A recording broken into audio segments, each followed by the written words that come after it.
Samsung গুরু music 2 negative screen problem solution. বন্ধুগণ, আমার সামনে যে সেটটি দেখতে পাচ্ছেন এটি স্যামসাং গুরু মিউজিক 2 বা স্যামসাং B310e। দেখেন, উপরের লেখা নিচে, নিচের লেখা উপরে এসে বসে আছে। এটি একটি সমস্যা। আমি আপনাদেরকে আরেকটু ভালো করে দেখাচ্ছি। এই যে দেখেন, ব্যাটারি আইকন থাকার কথা এই যে উপরে ডান পাশে উপরে কোনায়, আর এই নেটওয়ার্ক বার থাকার কথা এই যে উপরে বাম পাশে কোনায়, অথচ পজিশন সম্পূর্ণ উলটপালট হয়ে আছে। এমন সমস্যা যে কোনো কিপ্যাড মোবাইলেও হতে পারে, যে কোনো অ্যান্ড্রয়েড ফোনেও হতে পারে। বন্ধুগণ, হলে সমাধান কিভাবে করবেন আমি আজকে আমার এই ভিডিওর মাধ্যমে আপনাদেরকে দেখাবো। আপনারা দেখছেন নিকটির চ্যানেল, আর পুরো ভিডিও জুড়ে আছি আমি অলি ভাই। চলুন এট ফার্স্ট আমরা সেটটি ডিসেম্বলি করি। বন্ধুগণ, ডিসেম্বলি করতে হলে অবশ্যই ব্যাক পার্ট খুলতে হবে, ব্যাটারি ডিসকানেক্ট করতে হবে এবং সিম বের করে নিতে হবে। আমি তা করে নিয়েছি। বন্ধুগণ, এই সেটটিতে 3টি স্ক্রু আছে। যারা মোবাইলের কাজে নতুন তাদেরকে বলছি, পুরাতন যারা আমরা সকলে জানি এই সেটটি খোলা সহজ, কিন্তু যারা একেবারে নতুন তাদের জন্য কিছুটা কষ্ট হয়। কিভাবে কোন জায়গা থেকে আমরা শুরু করব খোলা, সেটা আমরা পারি না অনেকেই। তো যাই হোক, আমি আপনাদেরকে দেখাচ্ছি।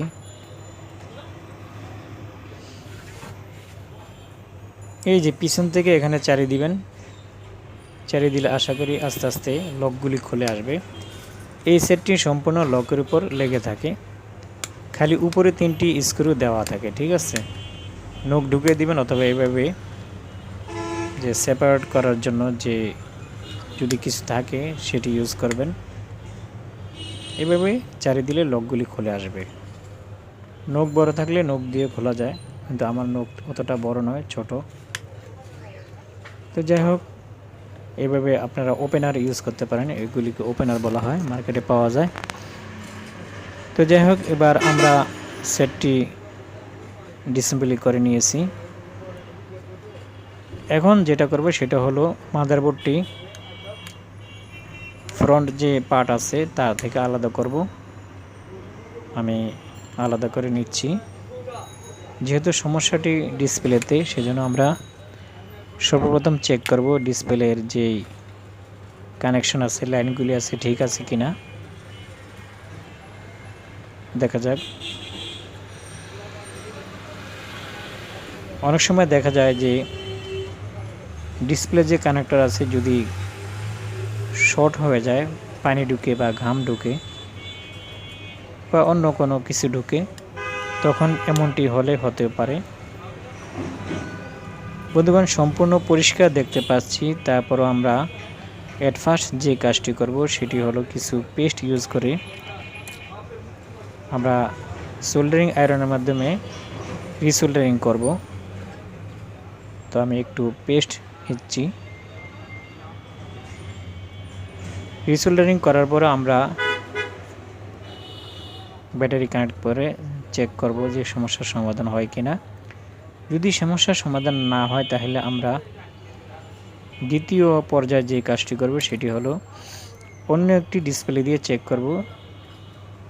তারপরে যদি সমস্যার সমাধান না হয় তাহলে আমরা ডিসপ্লে যে কানেক্টরগুলি আছে সেগুলি চেক করব যে কোনো জাম্পার মিসিং হলো কিনা বা শর্ট হয়ে আছে কিনা। তো যাই হোক, এর ফার্স্ট আমাদেরকে যেটি করতে হবে সেটি হলো সোল্ডারিং আয়রনের মাধ্যমে রিসোল্ডার করে নিতে হবে। আমি করে নিচ্ছি।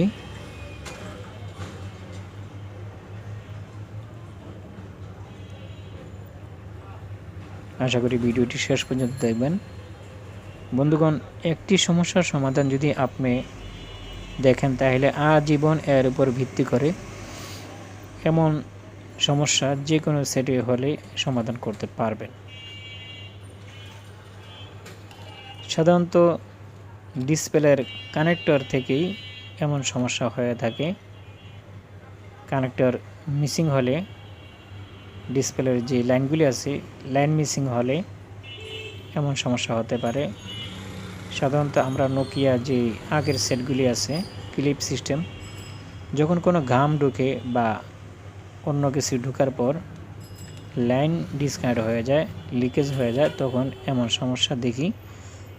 আর লাইন টেনে দিলে, জাম্পার টেনে দিলে তখন সমস্যার সমাধান হয়ে যায়।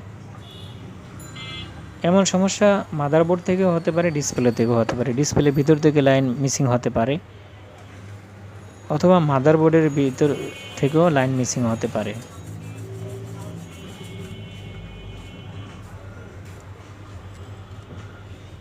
ভালো করে একটু পরিষ্কার করে নিচ্ছি, তারপরে ব্যাটারি কানেক্ট করে চেক করে নিব যে সমস্যার সমাধান হলো কিনা।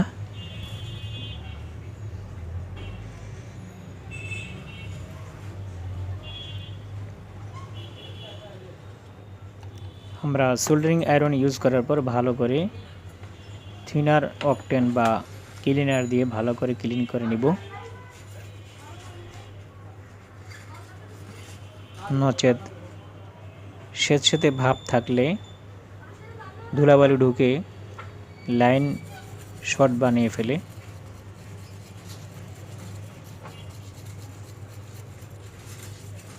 যে কোনো কাজ আমরা করার পর ভালো করে ক্লিন করে নিব।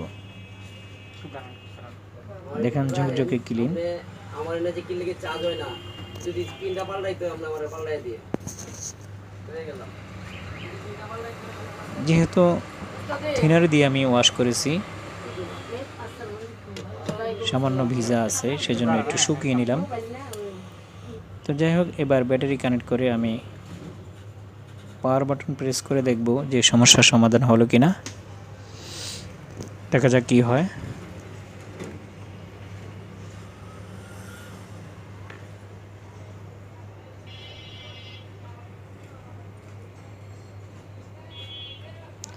এই যে দেখেন সমস্যার সমাধান হয়ে গিয়েছে, লেখা সম্পূর্ণ ঠিকঠাক আছে, যেভাবে লেখা, যেই পজিশনে লেখা থাকার কথা সেই পজিশনে লেখা আছে।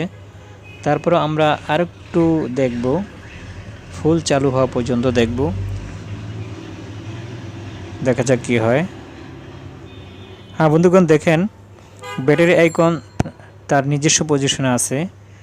নেটওয়ার্ক বার অর্থাৎ নেটওয়ার্ক বারের যেই পজিশন তার আপন জায়গায় আছে। তো বন্ধুগণ, সমস্যার সমাধান কিন্তু হয়ে গিয়েছে।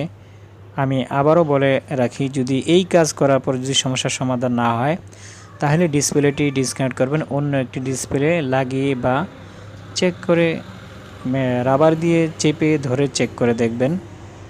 যদি একই অবস্থা হয় তাহলে আপনাকে বুঝতে হবে যে আসলে সমস্যা ডিসপ্লেতে নয়, সমস্যা মাদারবোর্ডে। কোনো লাইন মিসিং আছে কিনা সেটা আমাদেরকে মেপে দেখতে হবে। তো বন্ধুগণ, এতক্ষণ পর্যন্ত আমার সাথে থাকার জন্য প্রত্যেককে ধন্যবাদ। আশা করি পরবর্তী ভিডিও আপলোড পর্যন্ত ভালো থাকবেন, সুস্থ থাকবেন। এই বলে আজকের মতো এখানেই শেষ করেছি। আল্লাহ হাফেজ। আসসালামু আলাইকুম রহমতুল্লাহ।